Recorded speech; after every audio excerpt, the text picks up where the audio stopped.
প্রিয় শিক্ষার্থীরা, আশা করি তোমরা সকলেই আল্লাহ তায়ালার রহমতে ভালোই আছো। একটি স্টোরি দিয়েই একাধিক স্টোরি লেখার নিয়ম। তারা চিহ্ন ষষ্ঠ থেকে এইচএসসি শিক্ষার্থীদের জন্য STORYFORMET। The following story is very pleasant. In this story, there is one situation in which character who is chief figure in the story. As we come to know through this story, here is suspense what makes the story entertaining. The story based on a situation which is related to human life. There is some point below the story. All points are essential. Story name, played outstanding role.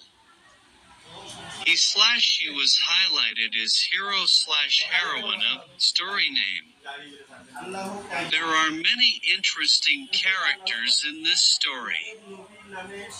The above story was really interesting and educational for us. It concluded that above story is apt. গল্প লেখার সহজ নিয়ম। গল্পের নাম এর গল্প। প্রথমে প্রশ্নে যতটুকু দেওয়া থাকবে সেইটুকু লিখে থাকবে। পরবর্তী গল্পটি খুবই মনোরম। এই গল্পে এমন একটি পরিস্থিতি রয়েছে যেখানে গল্পের প্রধান চরিত্রকে। এই গল্পের মাধ্যমে আমরা জানতে পারি, এখানে সাসপেন্স রয়েছে যা গল্পটিকে বিনোদনমূলক করে তোলে।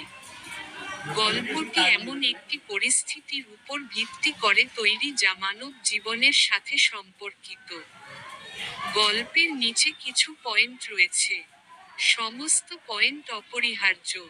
গল্পের নাম অসাধারণ ভূমিকা পালন করেছে। তাকে গল্পের নাম, নায়ক, নায়িকা হিসেবে তুলে ধরা হয়েছিল। এলিপসিস। পারলে এখানে কয়েকটা বাক্য লিখে দিও। এই গল্পে অনেক মজার চরিত্র আছে। উপরের গল্পটি আমাদের জন্য সত্যিই আকর্ষণীয় এবং শিক্ষামূলক ছিল। এটি উপসংহারে পৌঁছেছে যে উপরের গল্পটি উপযুক্ত।